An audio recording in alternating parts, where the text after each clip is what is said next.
Hi everybody, welcome to my channel. My name is Kristen with Kristen Crafts, and today I am bringing you the third process video for our little wedding album gift project that I've been working on.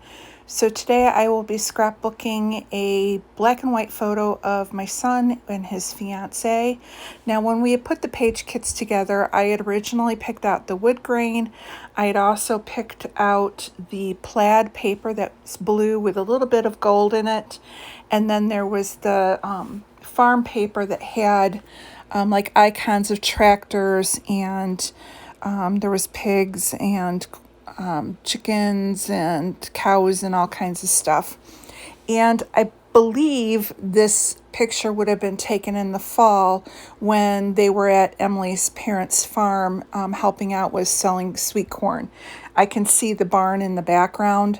I'm not positive that this is when the picture was taken, so I can't say for sure, but I thought the farm paper would go well because of the barn in the background. Now, off camera, I decided that the two papers with the wood grain background was just not quite enough. I still wanted another pop of color in there. So I went into one of my other paper pads. This one was kind of like a, I think it may have been like My Mind's Eye or an Echo Park. I'm not positive, but it was like a farm food type paper pad. And I grabbed out this yellow with the kind of orangey red florals on it. I figured it was just a nice enough bright pop of color to, and yellow coordinates with the blue, and then you also have that gold line in there that kind of helps it all pull together.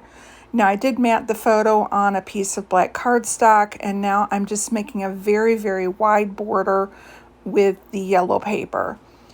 I had cut the other two papers into 5-inch wide strips, and then I just did a tear at the end, and I'm just doing a crisscross.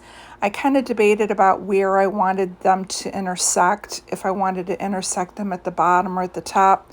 I decided I wanted to go ahead and do it at the bottom, and that way that plaid paper became like a shelf for their photo. You can see here I'm just kind of playing around. Either way would have been fine. I just, trying to decide, and like I said, I just decided to go with the kind of the look of a shelf. So now that I've got this glued down, then the next thing I'm going to do is go ahead and pick out my embellishments. Now off camera, I had picked out the phrase stickers. These are from the storybook collection from Vicki Boutin. And on there, I ended up finding the saying that said "smile often." And it's just one of those random selfies that they were taking.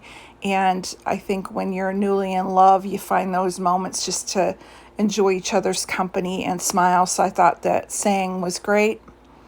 So I'm just going to kind of figure out where I want to put that. The other thing I grabbed was this Echo Park summertime sticker book. Now, because I don't know when the photos were taken, and I believe they were more fall, I'm trying to avoid anything that says summertime. I'm looking more for the colors. So the first thing I grabbed was the big cluster of flowers, and it pulls in kind of the pink color. It also brings in a little bit of yellow, and then there's also some blue in there as well, and then the green from the florals and the yellow paper. So it kind of ties it all together. I also grabbed this red, like a cardboard, they're cardboard stickers, so it was a red, it looks like washi tape, but it's really cardboard. And so I went ahead and put that down there. I'm going to end up moving my title down below and using that as the shelf. I had thought about lining some of the tags that were in the book. However, again, I was kind of trying to avoid bringing anything in summertime, and there was quite a few that referenced that, so I was trying to be careful with what I grabbed.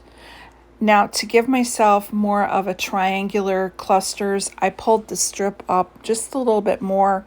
I'm going to put the ball jar there, and then I'm going to build off of that. I'm going to grab like a basket or a bag full of flowers like they had gone to the market. I'm going to kind of tuck that underneath. And then I grabbed the circular element that's green and has some florals. And again, it brings some of the green from the yellow paper into the embellishments. This is when I decide I'm going to pull the Smile Often down below. And then I also grab another ball jar that I'm adding with that cluster on the bottom left. So I'm going to go ahead and adhere this down now that I like where it's at. And along with cutting out the saying, I also cut out a couple hearts. So I'm going to go ahead and use those as well. And so here I'm just going to go ahead and tuck that down on the line. And the smile was kind of awkward. I thought I needed the dot on it, but apparently the dot is the circular. So yeah, I was looking at it for a minute and then I realized I didn't need it. It was just the offcut. So then I'm taking the red heart that was on that paper and putting that there. And then there was a green one that I'm going to stick with that other ball jar. Now I know I need something up above. So I'm just kind of poking through and I see this flower cart. Now, again, if they were out there selling sweet corn, they weren't selling, it's still a farm side stand. So I thought I could get away with the flower cart. Even though it's not sweet corn, it kind of represents, the selling of produce, whether it be flowers or corn. And then I did tuck in this little pint of strawberries, again, trying to get that same kind of feel of their work in the stand.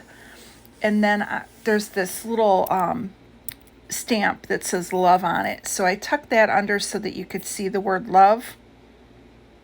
And I really like how that built that whole corner up.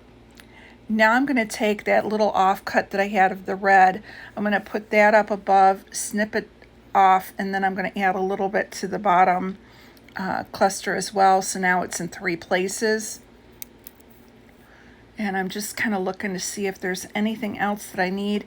I did grab this flag banner that says, "You are the sweetest," and I put that underneath.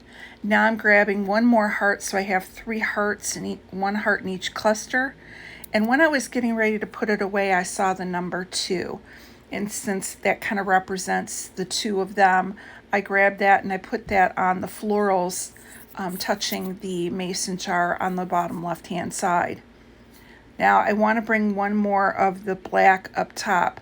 And there really wasn't anything that would go with the floral cart. I thought about an arrow, but instead there was one more like a black dot that was left on that one piece of paper from the title, and I'm just going to go ahead and put it up there. At first I put it with a stamp and then I move it over next to the puffy heart, and that's going to finish it off. So this is it for my layout. It's very quick, very simple. It only took me about 15-20 minutes to do the whole thing, but I think it turned out really cute and will be great for their album. I want to thank you guys so much for stopping by, and we will see you again tomorrow with another layout for their album. Have a great day. Bye-bye.